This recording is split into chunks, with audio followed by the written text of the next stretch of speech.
প্রস্তাবিত বাজেট নিয়ে সিপিডির সংলাপে কঠোর সমালোচনা করা হয় কালো টাকা সাদা করার বিষয়টির। পাশাপাশি সামাজিক নিরাপত্তা খাতে কম বরাদ্দ, কর্মসংস্থানে গুরুত্ব না দেওয়া, শিক্ষা ও স্বাস্থ্য খাতের পর্যাপ্ত বরাদ্দ না থাকার বিষয়টিও উঠে আসে আলোচনার টেবিলে। তবে সবচেয়ে গুরুত্ব পায় মূল্যস্ফীতি নিয়ন্ত্রণ।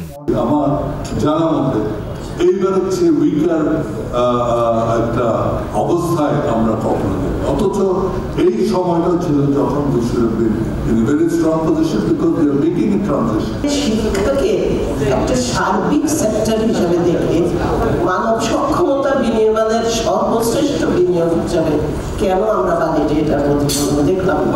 বিনা প্রশ্নে কালো টাকা সাদা করার সুযোগ অর্থনৈতিক ন্যায্যতা পরিপন্থী এবং বৈষম্যমূলক বলে মত দেন ফাহমিদা খাতুন। প্রস্তাবিত কর কাঠামো, এডিপি বাস্তবায়নে দীর্ঘসূত্রিতা এবং বাজেট ঘাটতি নিয়েও কথা বলেন তিনি।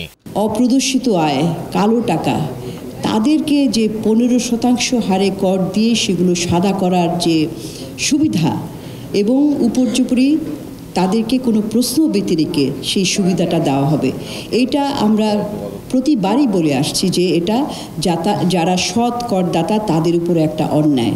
সম্পদের সীমাবদ্ধতা থাকলেও চ্যালেঞ্জ মোকাবেলায় আরও সাহসী বাজেট প্রয়োজন ছিল বলে মত দেন হোসেন জিল্লুর রহমান। বলেন, অতিমাত্রায় দুর্নীতি, জবাবদিহিতা ও সুশাসনের অভাব জেঁকে বসেছে অর্থনীতিতে।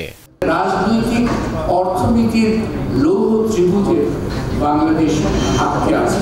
এই লৌহ ত্রিভুজগুলো কি?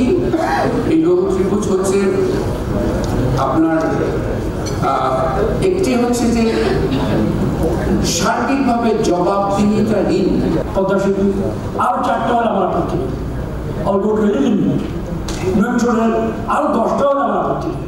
আর এগুলো নিয়ে আমার মনে কোনো সমস্যা নেই। ইকোনমি যেখানে থাকতে পারে এটা আপনাদের ব্যাপার, কিন্তু সাম অফ দ্য মেগা প্রকল্প হয়তো এই মুহূর্তে could be delayed, could be পরে ডান, আমি স্বীকার করি।